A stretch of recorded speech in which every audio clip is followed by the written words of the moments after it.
Welcome to EPG Pathshala. I am Dr. Vamshi Krishna Reddy, Assistant Professor of English, Indian Institute of Technology, Tirupati.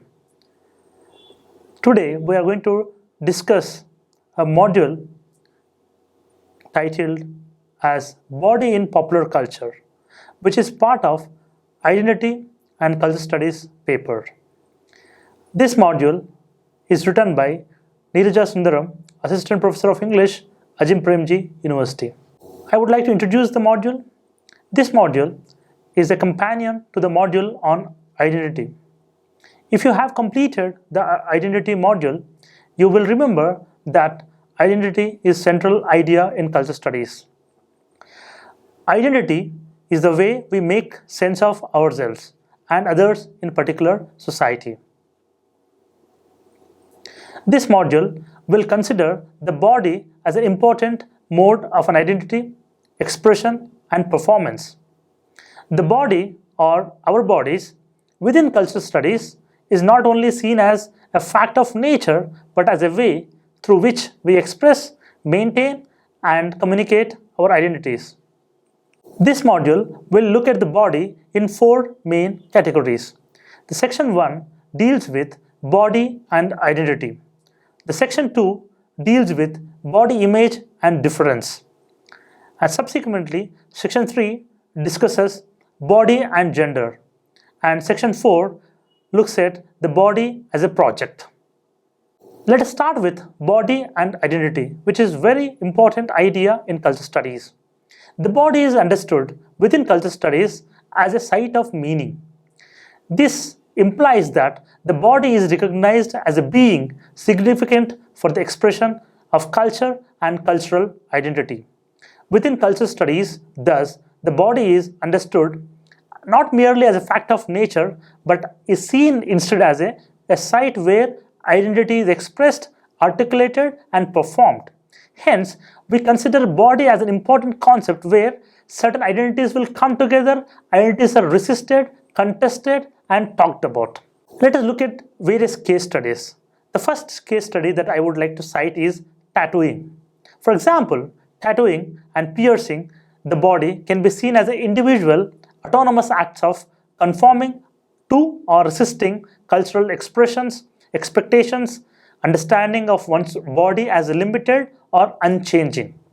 In a sense, tattoo can be considered as a form of resistance. Either you resist an idea through tattoo or you support an idea through tattoo. Hence, tattoo can be seen as a medium to communicate your idea. Tattooing is a performance facilitated by the body and forms the basis for understanding one's location, status, acceptance within a particular social milieu. The body as a product of social constraint and construction. Social constraint and construction are important aspects of analyzing the body within cultural studies. For instance, sociologists and historians of medicine argue that the body is a subject of various kinds of disciplining practices. What that means is that the body is understood within medical science as requiring constant monitoring and care on account of being an important site of social cultural norms. Which means that body is considered as a tool to control, to maintain, or to manifest certain expressions, certain dominance by the hegemonic forces or dominant forces. The body is also seen as being embedded within a socio-cultural milieu and is understood within medical science as being both vulnerable to and as a source of threat. Body as vulnerable. Let us look at how body can be or seen or could be seen as vulnerable. For example, many advertisements for household products like cleaning agents and immunity boosting products like Chyawanprash show the body as being vulnerable to invasion or attack at any time by disease. Another key aspect of the body being understood as a product of social construction within cultural studies is that it is seen as determined by a discourse. This implies that our notions of what constitutes Healthy, beautiful, normal, and undesirable or ugly bodies is a result of production and organization of meaning by various social practices and institutions like education, medicine, law, and religion. So there are various institutions which would try to define what is body, how the body is supposed to perform, how the body is supposed to manifest in front of the public, inside and outside the public sphere, and there are various factors that would determine this. For example, many toothpaste advertisements are an example of how medical discourse works to socially produce the body. In any toothpaste advertisement, there is an authority figure called dentist.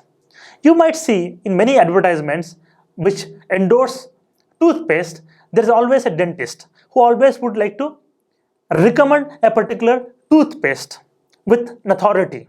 It actually constructs an authority figure through advertisement that the dentist has the authority to communicate what is good for your body and what is bad for your body. This authority figure shows us what we normally cannot see. In this case, the bacteria and plaque accumulated on your teeth. Once we have been shown these animations of what happens in bodily locations, we cannot see, we are expected to visualize our bodies in the same way as what is shown in the advertisements. It's fantastic to see how the advertisements graphically show you the kind of bacteria and what it does to your body. With the animating advertisements, you start thinking and imagining what would happen to your own teeth. Hence, you are threatened by the idea of bacteria and go back to the toothpaste. Medical discourse thus constructs a body whose defenses are weak and require constant maintenance and surveillance. This kind of discourse and controlled by specific institutions that construct the body in particular ways organize our experience of our own bodies. Thus, we come to associate white teeth with beauty and yellow teeth or bad breath with ugliness and lack of social success. Example, you will find out these constructions in close-up toothpaste or Pepsodent, where they construct certain good bodies and bad bodies, good teeth and bad teeth. Graphically, these advertisements construct the idea of good teeth and bad teeth through their advertisements. And what is good teeth is always ratified by the authority figure called dentist through various animations. And you are consistently controlled by these constructions. So far, we have looked at the body as a site of expressing particular kinds of identity. We have also looked at how various authority figures like the doctor produce quote-unquote a way of making sense of body. We can now move on to how we all share certain notions about how all our bodies should appear. Here I comes to section 2, where we talk about body image and difference. Ideas about beautiful and healthy body that circulate in popular media are responsible for influencing what is generally defined as body image. Very often, the advertisements inform the audience what is supposed to be a good body and what is supposed to be a bad body. The advertisements usually construct what is supposed to be a good body. What are the qualities of good body? And these ideas come under the section called body image. Body image is a concept that refers to the attitudes and perceptions that one has towards their own body. While this sense of one's body image is not exclusively restricted to appearance, it is determined in large part by how we appear to others and are recognized by others in social interactions. Popular media creates a body image through a combination of visible identity markers that are manifested through body. While labor should be expanded in the maintaining of the beautiful quote-unquote and quote-unquote ideal body through the use of particular grooming products, no signs of this labor should be visibly marked on the body. The suggestion here is that unkempt, shabby body should be hidden through habitual labor carried out towards maintaining one's appearance. Hence, the advertisements keep on informing you that you need to behave in a particular fashion. You need to shape your body in a particular fashion that is being informed by the advertisements. It is the advertisement that would eventually construct how you are supposed to look like and what is supposed to be the ideal body or good body, and how do we avoid shabby body. And to look at this particular aspect, the best example would be looking at cosmetic advertisements. One can take this cosmetic advertisement as a case study and look at how body is constructed by these advertisements. While cosmetics advertisements aim at minimizing labor required for caring for the face, it emphasizes and normalizes the work required to make our bodies presentable and acceptable, quote unquote, for social interaction and recognition. Body image is thus responsible for the creation of perceptions about an ideal or perfect body one can aspire for, while fostering attitudes about how differences or deviations from this ideal are undesirable. Hence, any deviations from this perfect body is seen as a body that is as other, that is not desired, that is not acceptable, that is not fair. Those deviated bodies are not supposed to fit into the civilized society. Take a look at different examples of advertisements in the module that is being provided to you. The examples such as products that sell teeth whiteners and anti-dandruff shampoos, for instance, even health drinks. In the case of all these products, the manufacturers are emphasizing what we should all desire as acceptable and unacceptable characteristics. Acceptable characteristics are always listed as fairer complexion, youthfulness, stamina, and confidence. These advertisements are not only selling the product but also a particular way of making sense of our body image. These advertisements will inform us how do you look fair. In a sense, advertisements endorse certain assumptions, certain preconceived notions that one is supposed to look fair, one is supposed to have white teeth in order to be accepted, one is supposed to have a health drink to have a stamina, a particular stamina to perform your identity in the public sphere. In a sense, advertisements construct these artificial perceptions in order to sell their products. And while selling the products, they establish certain notions and rub certain identities, artificial identities, on consumers. The advertisements suggest that our bodies will have a positive impact on others only if we cultivate what they sell as acceptable characteristics. In a sense, it's very interesting. The advertisements not only tell you that how to look good, how to be acceptable, how to be desirable, but also how to be acceptable for others. So whatever the constructions that are manifested through advertisements are not for you, but for others to accept you as a desirable. You need to look fair to impress others. It is others who will eventually like you based on the products that you use. However, these advertisements erase the fact that all bodies do not exist in equal socioeconomic and cultural locations. This is a unique thing about advertisements. Advertisements assume that everyone is equal. The advertisement starts with the perception that everyone is equal, everyone is supposed to achieve that fairer complexion. And it would erase or underestimate or undermine or would not consider various socio-political or socio-economic conditions of consumers. Promoting one body image as done by the media suggests that everyone can aspire to have clean, young, fair, and healthy bodies. However, particular locations for the bodies of customers watching these ads, like those in low-income households with poor nutrition, cannot be changed only with the use of cosmetic products. One of the important aspects the body and identity is that the idea of gender in the body politics in the broader concept of cultural studies. This module will also consider gendered representations of this body image, where different ideals are reproduced and circulated in the popular domain that designate men and women in particular ways. Body and gender. Gender as a social category is constructed by various institutions consistently. Just as identity is performed and naturalized through habitual repetition of certain roles and normalized within institutions like the family, gender is also marked on the body in terms of lifestyle, clothing, and physical attributes. Thus, to be seen as a man or woman, we have to express this identity through the way we dress, walk, sit, speak, among other things. In a sense, these popular media or advertisements construct what it means to be a man, what it means to be a woman.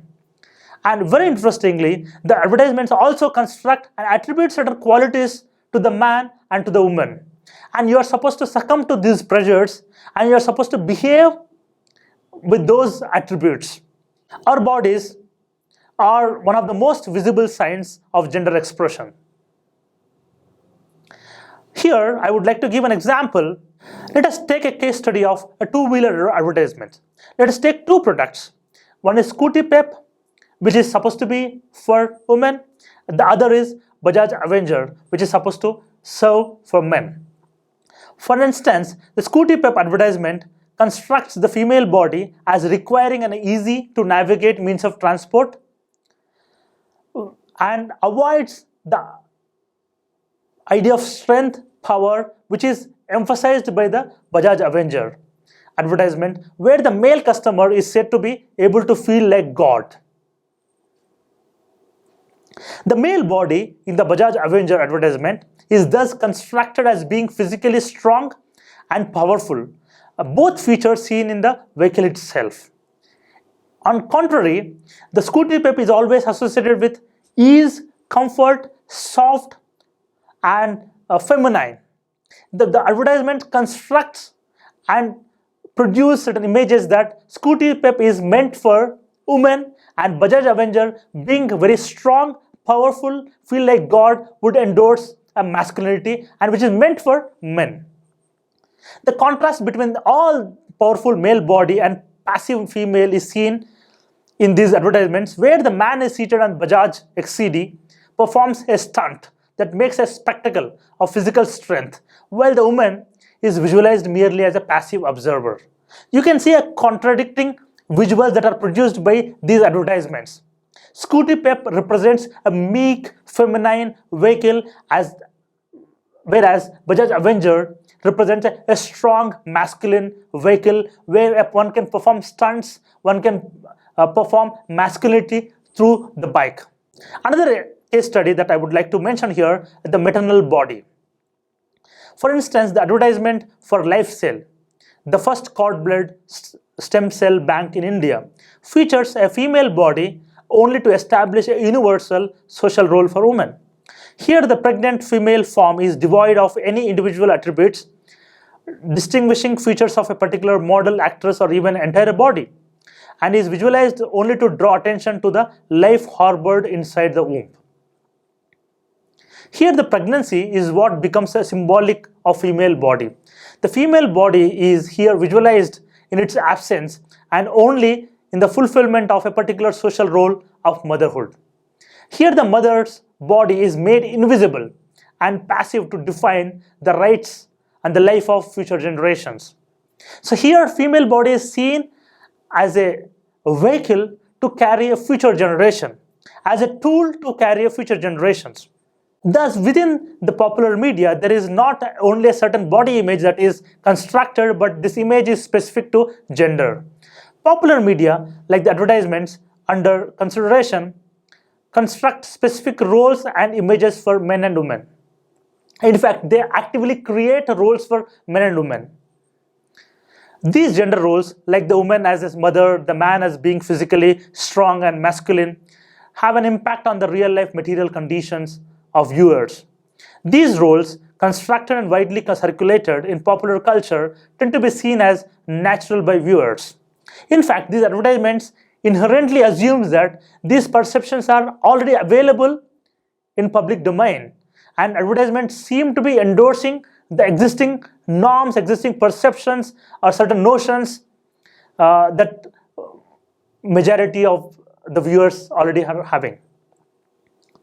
This section looked at the gendered nature of body image circulated in popular media. The next section will look at how popular media views the body as project. This means that body is always seen as a being incomplete and needing an improvement. The body is which is incomplete. It has to be completed. And there are certain things that you need to perform to complete the body. The body as a project. The idea of project invests the body with a certain fluidity and designate it as unfinished and requiring constant work and maintenance. The hybrid global urban spaces we inhabit simultaneously as consumers and the many selves we prepare and present online, in addition to the many medical and scientific advancements that allow us to modify and alter our bodies, contribute to a sense project that is our body. Let us look at cosmetic advertisement as a case study. The 1-minute routine and the hours spent on preparing the body for social interaction, acceptability is familiar on the account of this sense of body as a project. The sale of products that promote routine, habitual labor towards the maintenance of a particular kind of appearance does also feed into the construction of body that is yet to incomplete. The use of anti-aging products, skin and teeth whitening products, for instance, advocate the idea of the body can be rendered complete through consistent maintenance work. Very interesting with cosmetic advertisement, the ever-growing cosmetic industry. When we look at the methodology and the philosophy of this cosmetic industry, it's very interesting. The cosmetic industry inherently assumes that your body is incomplete. And advertisements inform you that they take the responsibility of making your body complete. They inform you what are the products that you are supposed to use to make it complete. You are supposed to use them and become complete and become socially acceptable in social sphere. The body is thus seen as something that can be constantly edited for our flaws, possessing very fluid boundaries that are consequently also difficult to protect. Another case study, very interesting case study, is weight reduction programs that are quite popular that we see in public sphere and popular media. Consider, for instance, this VLCC advertisement, where the customer is seen to have maintained the regimen that allowed her to lose weight as part of VLCC slimming treatment. The treatment offered by VLCC is not sufficient on its own, but requires consistent efforts on the part of consumer to maintain the normal standard that are achieved. In a sense, VLCC would only ensure that it will give you a so-called acceptable body, and hereafter you are supposed to maintain that acceptable body and to achieve the acceptability in the social circles. So far, this model has suggested that the body is an important mode of expressing and performing identity.